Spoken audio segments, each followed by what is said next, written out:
Hi everyone, and thank you for joining me here in another one of Your Guitar Workshop's famous YouTube videos.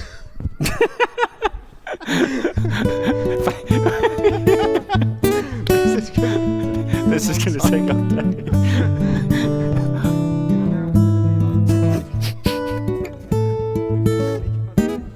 You'll have some good outtakes. Yeah, that's true.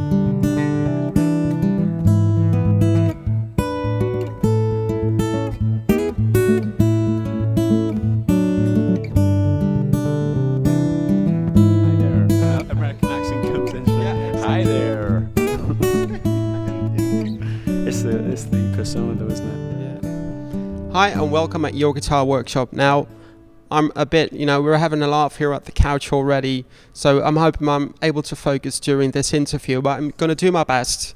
Gareth Evans from Goliath Guitar Tutorials has been with me for the past couple of days. He joined me for doing some writing together and just seeing whatever we can come up with. Being creative, having a laugh, and doing stuff. Talking about life. It was really nice.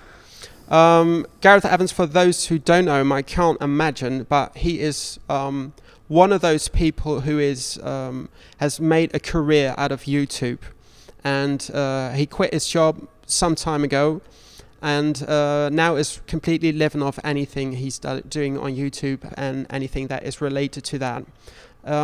It's really one of those success stories that you hear about. I mean, when I got to know Gareth, he had about 50 or 60,000 subscribers, and I don't know, it's been less than a year later, and he's now at 150,000 subscribers. He's got 20,000 likes on Facebook.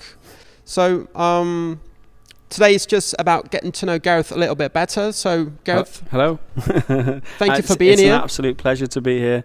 And yeah, thanks for inviting me on, and thanks for taking the time to introduce me in such a glorifying me in such a way. It sounds great, and the way you put it like that. But to me, it's just what I do.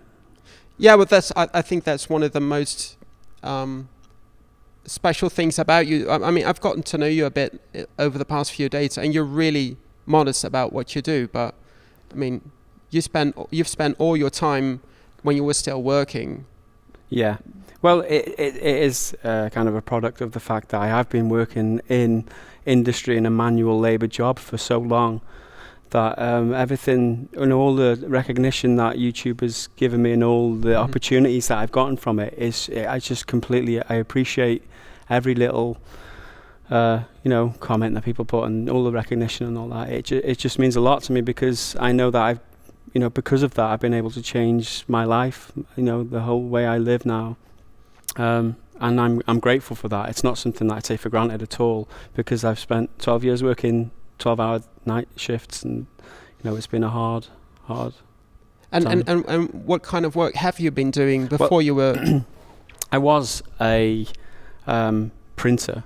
I worked in a factory printing like food labels, and Yeah.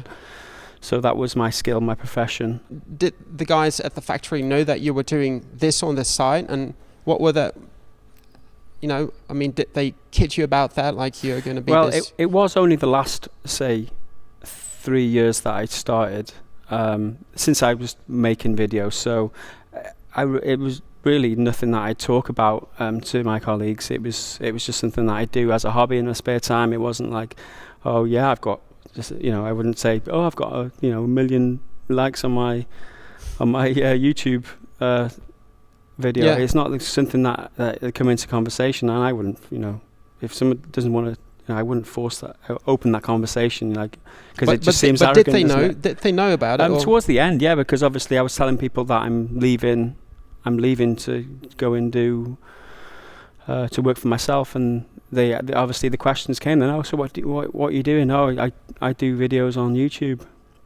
And they're like, what, you can make a living out of that? Yeah, I can imagine that reaction. And I'm like, yeah. And that's when their eyes start glazing over, and I talk about, adverts, da-da-da-da-da. Yeah. And they're like, okay. Well, that was the end of the attention that and then that's as far as the conversation goes, yeah.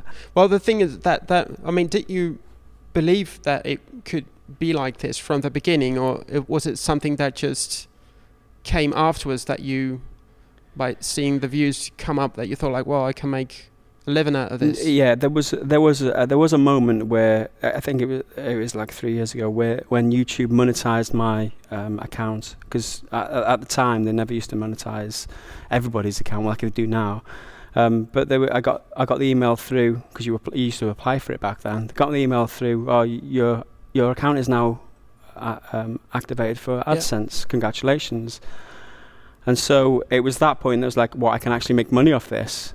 That was like, okay, so how many videos have I got? How much am I making off it? How many videos do I need to be making enough to replace my income from the factory? So it was just simple maths then. It was like, right, I need this many videos. And, I set myself a goal then, a 5-year goal it was, do this many videos per week, or per month. And eventually 5 years I'll be able to look at my job. And that's the way I approached it since that moment where. But it was less than 5 years. Oh yeah, I recently, this last year or so, the views and subscribers have just gone like really, really high, and I passed the finishing line before I'd planned to, but yeah, that's how it all worked out. Yeah. All right. So now for some quick consumer type questions, like Twitter answers, not more than 165 characters. 140 it is. You're not very good on Twitter, right? So I think I know the answer to this one, but if it was beer, wine or whiskey, what would it be? Has to be whiskey for me. Whiskey? Irish whiskey. Oh, you surprised me a bit. No, yeah. I do like beer. If you're having one, yes, actually, I should revise that. The long answer is, if you're having one drink or two drinks, is beer. If we're going to get drunk, it's whiskey. Yeah, but we can't have long answers here, can we? Whiskey. Yeah, whiskey. Awesome. City or countryside? Countryside. A new TV or a new guitar? New guitar. Teaching or playing? Teaching. Most respected or most famous? Easy. Respected. Yeah. Sorry. What's the most requested tutorial that you get, or most requested artist? Sung Ha Jung. By far? Far. Yeah. Like 50% are Sung Ha Jung, 50% are everything else. Wow. What is your biggest strength? My biggest strength would be analyzing. Yeah. Analysis.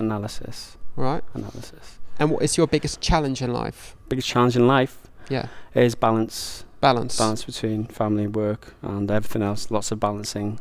All right. So about playing the guitar, at what age did you pick up the guitar? I started playing at the age of 13. Yeah. And what were the first songs that you learned to play, or the first things you did on the guitar? And well, I'll tell you the story actually. When I was in school, when I was 13 years old, a couple of friends of mine invited me over to stay at his house. His name was Kirk, and we were staying, was a camp in his back garden with a friend of ours, mutual friend Neil, and he brought his guitar with him. I'd never really spent a lot of time with Neil before, but it was like, oh wow, we've got a guitar. I'd never seen anyone play the guitar, I don't think, before. And he was teaching Kirk something. Nothing else matters. It was on the guitar, and he was, picking out, the open strings on the intro. And I don't think I even asked for a go. I think Neil turned to me and said, "Do you want to try?" Okay. Yeah. So he gave me the guitar, and I picked it up pretty quick, and Neil kind of saw that I was picking it up so quickly that he was motivated to try and teach me a little bit more. I was like, oh, so how's the next bit go? And from there, really, that's how I started playing the guitar, through the influence of friends. But you didn't have a guitar at home. No. So how long did it take you to actually go from just having those sessions with your friend and actually going to the store and buying your guitar? Well, it was funny because I'm ever so grateful for Neil for doing this, because had I not have done this, I probably wouldn't be where I am today. But he said to me, take my guitar home and use it in practice. Awesome. He wrote some chords down on paper for me so I could learn some basic chords, and he said, go and practice. Wow. And so I had this, like, it was a 3/4 size acoustic guitar. I went home and practiced, and then eventually, I bought my own and was able to give it him back. But if it hadn't been for that, I don't, You still speak to him, or? Yeah, we're still in touch. Yeah. It must be nice for him to see you grow out to be this teacher on YouTube. He's successful in his own right now. Actually, he's he works with another friend of mine, but they organise this festival in Wrexham in North Wales. It's like a music and arts festival that it's gaining a lot of popularity recently. A lot of traction in the media and things like that as well. So he's successful in the industry in his own right, in a different field. So yeah, of course, but it must be nice. Well, I can relate to this when some of my students or people that I know that just. Sometimes it's nice to have played a part in someone's life. No, I know that feeling too. I know that feeling too. I do get a lot of comments when people say that I've inspired them to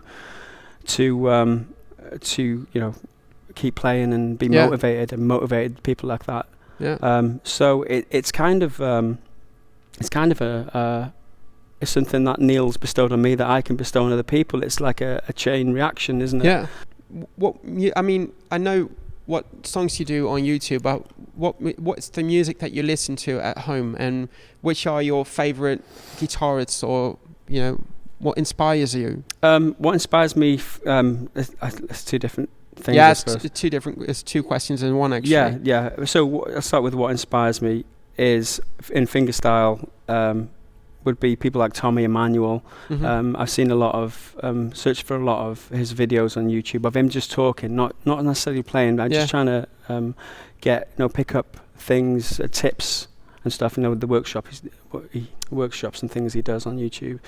Trying to pick up tips and things like that. But you get to know the person when you start seeing him talk a lot more, and he is like a really inspirational person to me, because the way he talks about playing guitar and the way he actively tries to help people, and he's not no arrogance to him. He's a real down to earth guy, but he's the most successful fingerstyle player, isn't he? He tours every single year and multiple times. Every single continent. Flies from place to place and tours constantly, and I get a lot of inspiration from that. How he does it, he goes about it, and the mentality and attitude he has towards it too. Yeah. And the other question was... the other question was what kind of music do you listen to at home? What kind of music I listen to at home is more like the acoustic folk inspired kind of melodic, like Ben Howard, Tallest Man on Earth, some new stuff, the kind of folky acoustic solo singer-songwriter kind of thing. That's my passion. That's where my desire to learn more music comes from. That's because... Right, so when it comes to playing the guitar, could you tell people a bit about your practice routine, and what do you do when you start your day or start playing? I don't have a set routine, so much a daily routine or anything like that. I don't pick the guitar up and go through my scales to warm up or anything like that. Usually I pick up the guitar and just play anything that I feel. A lot of the time it's something I've improvised on, some sort of random picking pattern on a chord progression. I like to put picking patterns and chord progressions together as just for fun, because that's what I enjoy doing. Try and find a nice melody. But so far as structured wise, I don't do anything structured. I practice recently been practicing a lot of the covers I've been doing on YouTube with a view to go out and start performing. Yeah. Which recently I've started doing. So you do have a goal when you start playing. So there is something you've got in mind, or? Well, recently it's been going through the covers that I've been arranging, and but other than that, making a new arrangement as well. If I've got a song in mind that I want to make an arrangement of, that would be part of it. But there's no scales, nothing theory based, anything like that, because you might, the viewers might not know that I'm not theory trained at all. I've got a very little bit of limited knowledge of theory, and I've always played by listening and of what I can learn off friends and things like that. Yeah, so you mentioned about not being much into the theory, but because we've talked to each other a few times before, I know that you've started to trying to learn to read notes and do a bit of theory stuff. So why are you doing that? Is there a reason for that? Why do I?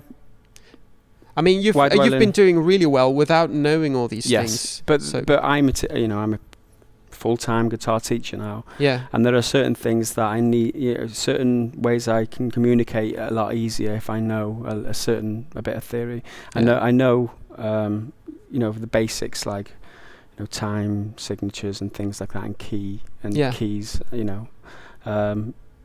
But like I said, that's very limited. Has it ever given you like problems, but has it sometimes made it more difficult with certain tutorials that you did, that you find that you sometimes needed a bit of more theoretical knowledge, or is it just?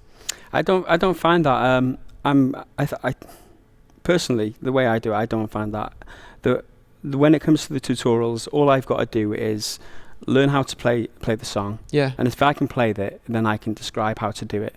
It's this note and then this note and then this note, and then you play it in this and then I repeat it. There's like a formula to it. Yeah. Which I've developed. It's just easy for me in my head. The way I approach it is learn the sequence of notes and then teach the sequence. It's that easy.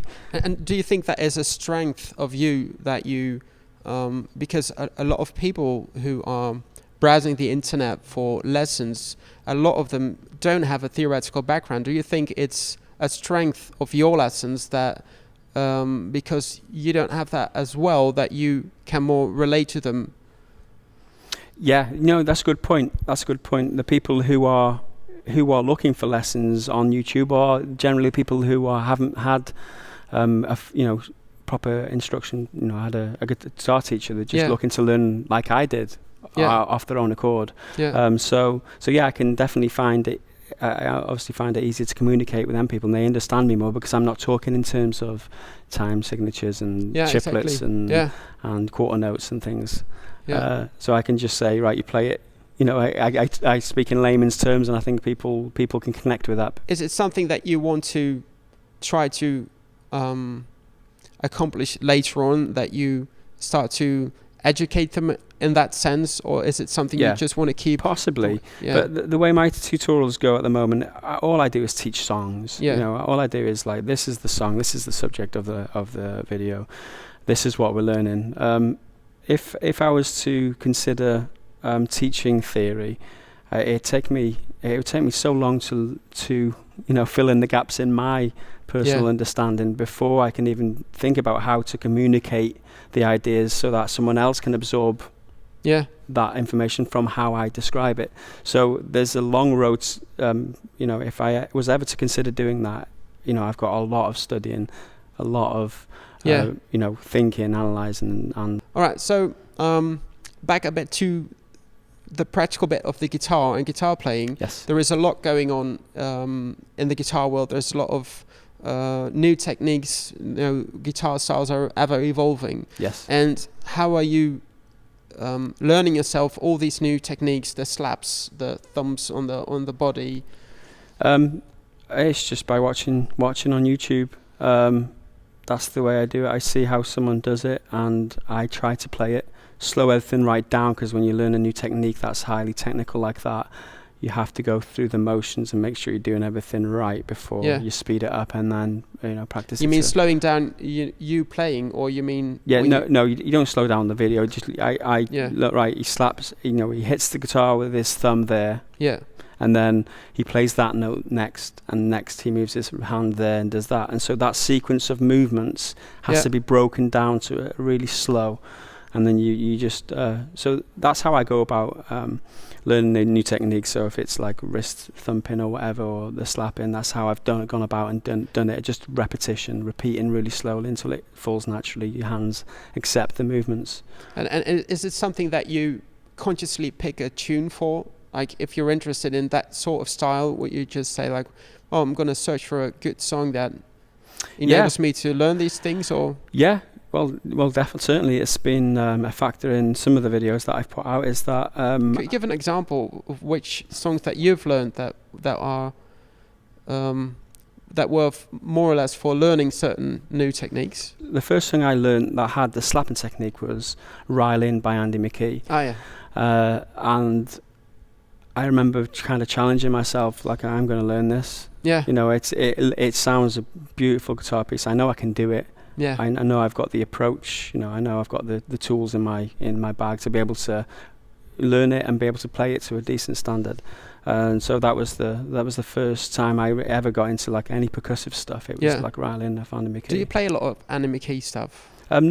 Not as a general rule, but he was one of the inspirations. You know, everyone's seen his Drifting song. It's got like how many million views, and it was from Andy McKee that he actually opened my eyes as to what is possible on the guitar. Like he was the catalyst that inspired me to, you know, that can be you can actually do things like that on a guitar. Yeah. And obviously he's had his inspirations, and you know, and just you know, he put a video on YouTube and it went crazy for him, and he's been able to inspire this many people. All right, so we already discussed a bit about you quitting your job and you know, starting you know, doing this full time and as a profession, more or less. Yes. And but what made you decide to start teaching in the first place on YouTube?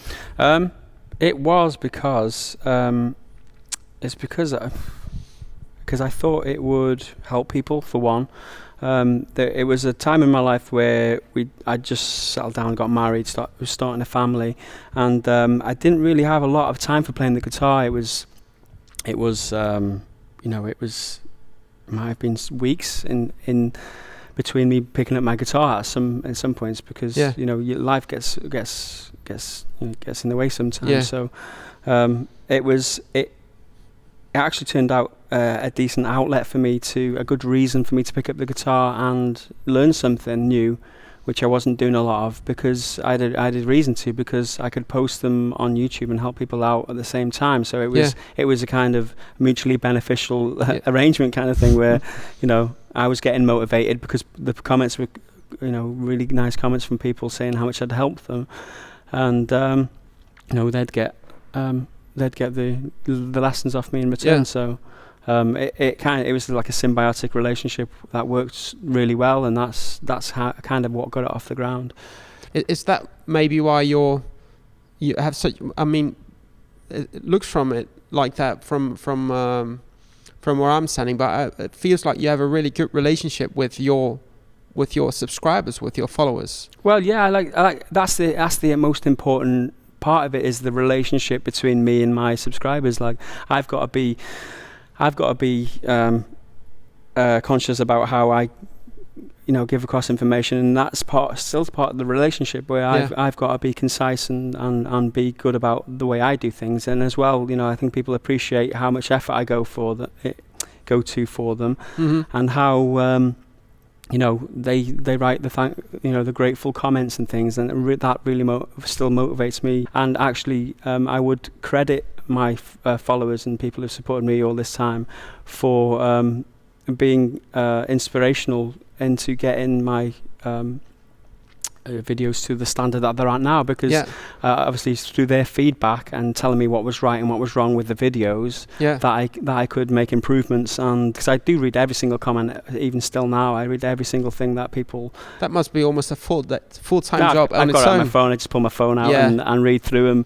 So even if it's just glancing, a lot of people saying thank you and things like that, and making requests. But if there's something that someone goes into specific detail, I always take the time to read the specifics of it. So if we want to make another, so a large part of what you want to do or make the videos you want to make is it's got to do with what they're commenting on. So they really have a say in what happens on your channel. I think it used to be that way. I think these days I like to keep my motivation a lot more by by doing the music that I like to do, because these days it's kind of changed the way I do things these days. I do my own interpretation, fingerstyle interpretations of songs, which is an easier process for me to go through than learning a song from somebody else's interpretation. So far as productivity goes, I'm able to be more productive because I do it this way. But so when it comes to requests these days, I'm not able to fulfill as many requests as I used to, because of that, because I do my own interpretations. But I have been trying to get back to the old way of doing things, where, say, someone had requested the Tallest Man on Earth song, and I want to be able to facilitate that as well. So that's why I've got my second channel. I'm trying to grow follow my second channel now, where... Perhaps for those who don't know what your second channel is, maybe you could I've got a second channel now called Gareth Extras, and what I do on that channel is I would like to keep things a bit more informal. It's a bit less produced, the lessons. So there's lessons there's vlogs as well. I'm actually filming the vlog as I'm here in Amsterdam, which I'll be posting, so go and check that out if you want to see any behind the scenes footage of André and my experiences while I've been over here. It's more like a personal kind of channel where I can be a bit more relaxed about things, whereas my main channel is at a certain standard now. I don't want to distract from the quality of the videos on main channel by watering it down with these, fanciful... What does it take to get you from just having nothing to having a nicely edited video on YouTube? The hours and the work, what goes in it? Well, obviously beforehand, if it's a fingerstyle interpretation or a playthrough song, video even, then obviously I've got to learn the song, I've got to interpret the song and develop the interpretation, and then perfect it. And that's a long process in itself. It's just taken me 2 months in the past. It's taken me as short as a week though, a few days sometimes, if it's a particularly easy song or a song that I know anyway before I start to learn it or interpret it. So that, it can take a matter of weeks to interpret and perfect the song, and then filming the interpretation or me playing through takes a day. Really? A day of work. Setting up the cameras, filming, getting the good take, and the edits and stuff. Making sure the sound, everything sounds right and things. It takes a day, and then I can upload it. But then comes the video. Usually, the tutorial usually comes after that, and that takes a lot longer. I've got to write the tabs. I've got to again arrange cameras and stuff, which takes some time. A setup of all the cameras, film everything. And then after I've got all the raw footage and I'm happy with the way that I've communicated the guitar piece, I then got to go and sit down and edit it all together. And how long does an edit take? I mean, just a regular... Usually part one of a lesson would be between 10 and 20 minutes. And part one of a lesson might take anything between 3 to 5 hours to edit. Wow. So... And the other ones, are they... If there is a part 2 and 3, is that a faster process, or? Yeah, it's faster because there's no intro sequence. Where I've got the titles and things on. So it's a bit more streamlined, and I can be a bit more relaxed filming part 2 because I know that it doesn't go out to YouTube. The quality, the quality doesn't have to be quite as polished. So. So you because some of you might not know that either. I guess all your fans know how you do things, but for those who don't know you yet, but you put the first tutorial you put on YouTube, but to be able to see the rest of the tutorial, all the tabs have to visit your website, which is that's the way I do things. It's obviously as a process that I've developed from the start. I didn't used to do like that. I used to release part 1, 2, 3, 4 in my YouTube stream, but I found that people might get turned off by getting so many videos in their stream that they might see part 4 for a song that they're not interested in, and in the next few days they might see more parts. And I thought that might be a reason for people to unsubscribe, because that might be flooding their inboxes. Right, so we've been talking about your arrangements, your own interpretations of songs, well-known songs, and do you think that making those arrangements is also a bit a part of the success of your channel? Yes, there's definitely that is definitely the case. The since I started making my own interpretations, the views and subscribers has gone up somewhat. You know, the trend has gone upwards. But no, it's all down to that relationship I keep going on about between me and the viewers. Whereas, look, I tried something out as you know, as a bit of an experiment. Actually, I had a student on Skype at one time where he was looking for an interpretation, I think it's an interpretation of a song called "Hang On Little Tomato" by Pink Martini, and he didn't have one, and he was trying to arrange it himself. So to teach him, I was like, "Oh, I'll see if I can make an arrangement." And it was because of that was my first ever fingerstyle arrangement, and I posted that to YouTube because I'd made an arrangement. Right. And that was pretty well received. I was like, "Oh yeah, okay, I'll teach it in a video then." So because is the reward bigger for you personally when people like a song or a tutorial that is based on your own interpretation? For definitely, yeah, because I'm able to be creative, and people can appreciate what I've created, and that as a guitarist or a performer, or someone who does music for a living, it's the ultimate aim, isn't it? That people appreciate something that you've created. It's like, as an artist, it's what you're looking for, isn't it? To be appreciated in that way. So it definitely it's definitely a new, because I've never considered myself a songwriter or a performer in that way, that I'd be able to be a creative artist in that way. So this has just allowed me, it's just kind of given me a little bit of a taste of how it would be like if I was releasing music as a touring musician, like sells records and things. And with the I mean, obviously you put a lot of time in your editing. You put a lot of time in the tutorials, in the sense that you are starting to make your own arrangements, which always takes.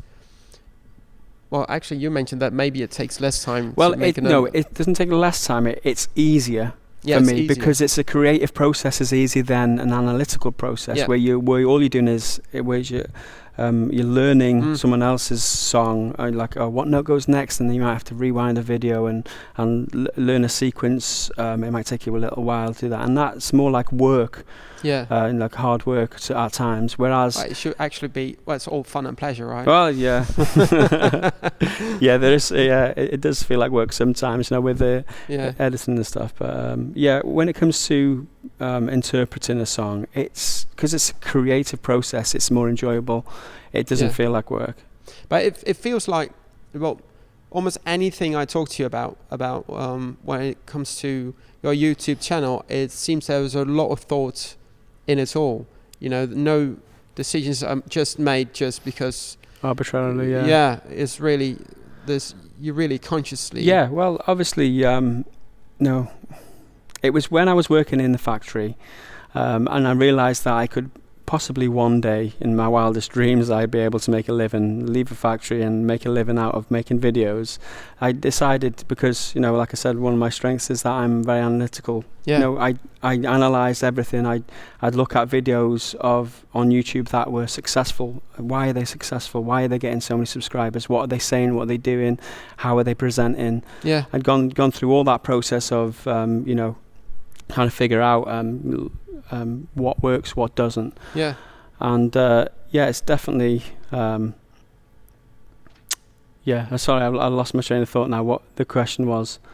Well, you put a lot of thought into everything you do. That's just how I am, though. But so the point was that it was the means to the end, which was to leave my profession. So if I've always focused on getting the quality right and getting the presentation right. It's always the most important thing on YouTube. And is it the same with your teaching? Because you have your own teaching style. Yes. Anyone has, but is it just, did you put as much thought into that as well, or is it just like Definitely. this is just the way I explain things? No, definitely. I think I'd always like to kind of put myself in the other person's shoes, as so far as if I was the guy watching the video, what information do I need to be able to learn that song? And I've gone through the process in the past where I've watched other people's lessons, and I can tell myself, well, that worked really well, where he played the part over again. He teaches me how to do the thing, and then he plays it 2 or 3 times afterwards to let it sink in, and going through that process has allowed me to obviously come up with the formula that I use now, which is it kind of works really well. Where I won't go through it in technical detail, but that's the process. I think definitely. You've also got the subscribers to prove it. Really, it was definitely the result of the process of me and analysing a lot of information. We've talked about a lot of things already, and one thing that keeps that is really significant to you is to your way of doing things is that you want to keep everything free for your students. But I read somewhere on, I think it was Justin Sanico's site, that it's about 0.05% of his followers are actually given donations. Yeah. And so what made you decide still to take the donations as a means of showing appreciation? Well, as with Lifeline, some people can't afford to make any monetary contribution.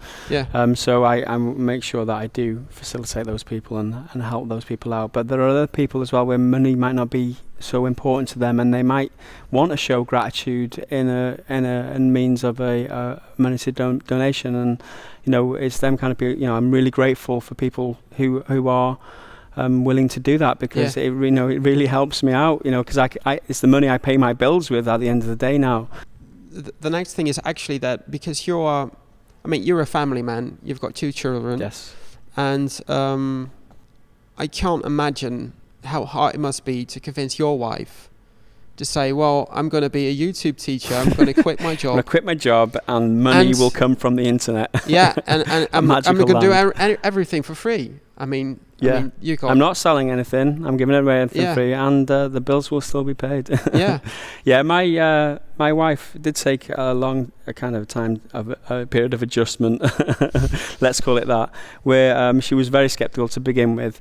But she's an accountant, and she knows that money talks. And as soon as money started coming in from YouTube, she was like, well,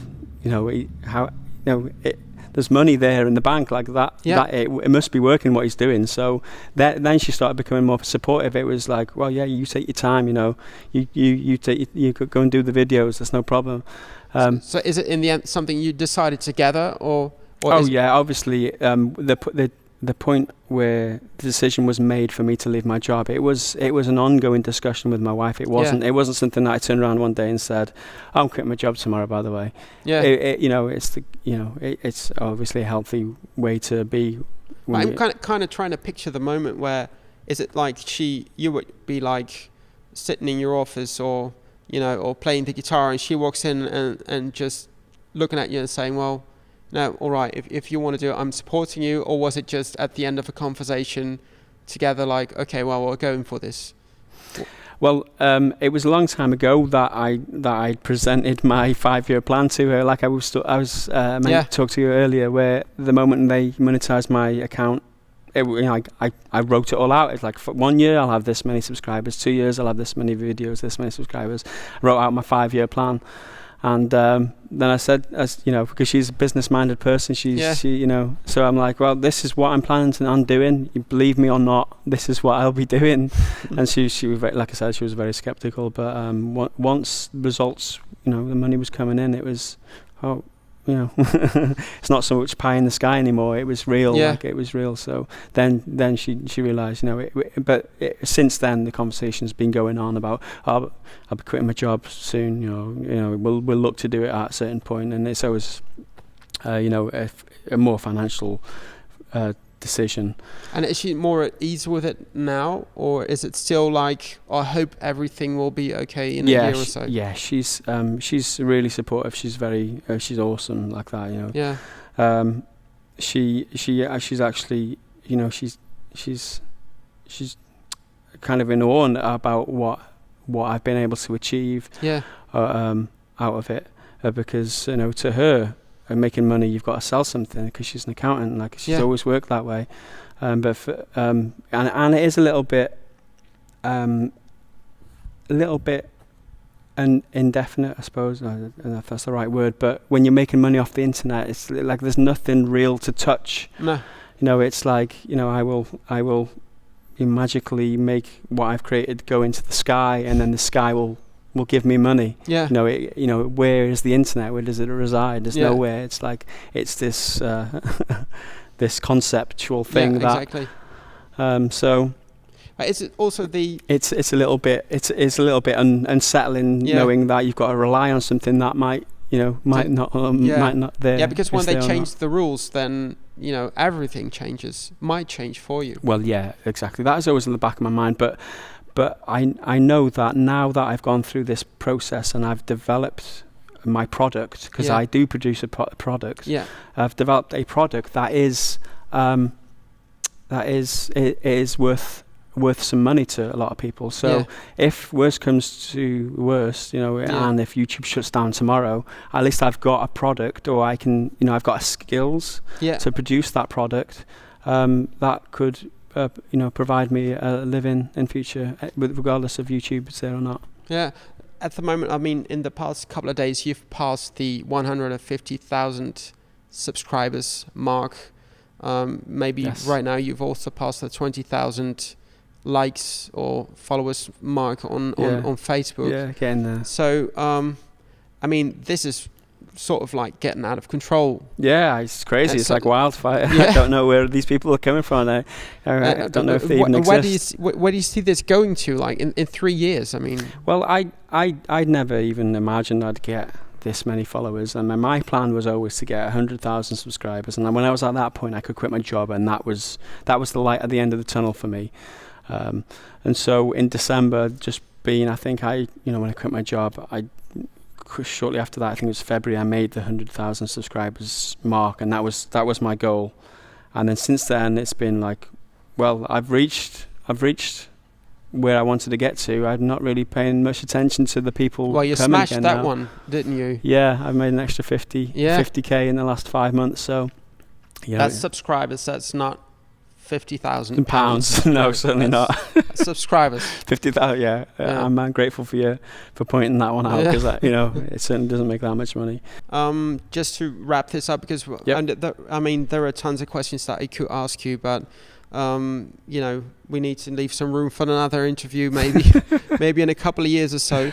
So it's your YouTube channel is it's not youtube.com/Goliath Guitar Tutorials, is it? No, it's Goliath 1012, G0LIATH 1012, or Gareth Evans is the name of the channel now. Yeah, and you also got a forum which is for fingerstyle guitar playing. That was discontinued. I quit that. I used to have a forum, but not anymore. Oh, was it too much work? Was it too distracting? Or? Yeah, it works in the sense that people were sharing information, but it was a lot of work, because I found that I had to go there every day and make sure that like spam bots hadn't been, and if I'd leave it for a couple of days, it was a lot of work to catch up. It was like it was like an hour's work just to get rid of all the messages, because the provider I was using was a really slow provider, and it just wasn't practical.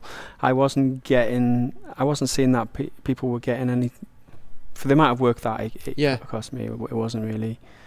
So right now you're sticking to your, well, let's say, core business, which is just delivering great material to YouTube, and of course everything else is on your website. So the tabs and the follow-up lessons. That's right. Everything's free. GoliathGuitarTutorials.com. You can find it there. Just search it on Google or whatever. Well, I know where it is. You've got it favorited and bookmarked, haven't you? Of course. Of course, of course. Now, well, honestly, quite a few of my students are playing your songs. Yeah. Oh, that's crazy. They're making me practice your stuff. I'll make sure that I put something incredibly technical in there to, Yeah, some of them actually are quite technical. I can remember the Let It Be, where you, after a while, I would get a sore shoulder. I was just not used to placing position of your arm, the positioning of my arm. So thank you for that. You're welcome. You've got strong shoulders for it. So exactly. Anyway, great for having. I'm really grateful for that you're here, and I hope to see you again. Thank you, André. Thank you for inviting me to to Holland. Yeah. Thank you for letting me come to stay with your family and let me have this experience. It really is a once-in-a-lifetime opportunity for me, and I really do appreciate it. Don't thank me for coming and sitting on this couch and answering questions, because that is the least I could do for you, because it's been like I said, it'll be something that'll stick with me the rest of my life. Like it's been an absolute honour to be your guest and to be looked after so well. So thank you. Oh, you're welcome. Turned that around, didn't you? Didn't I? Yeah, you did. You thought about that beforehand, didn't you? Patted that back at you. Yeah. Anyway, anyone interested in more from Gareth Evans?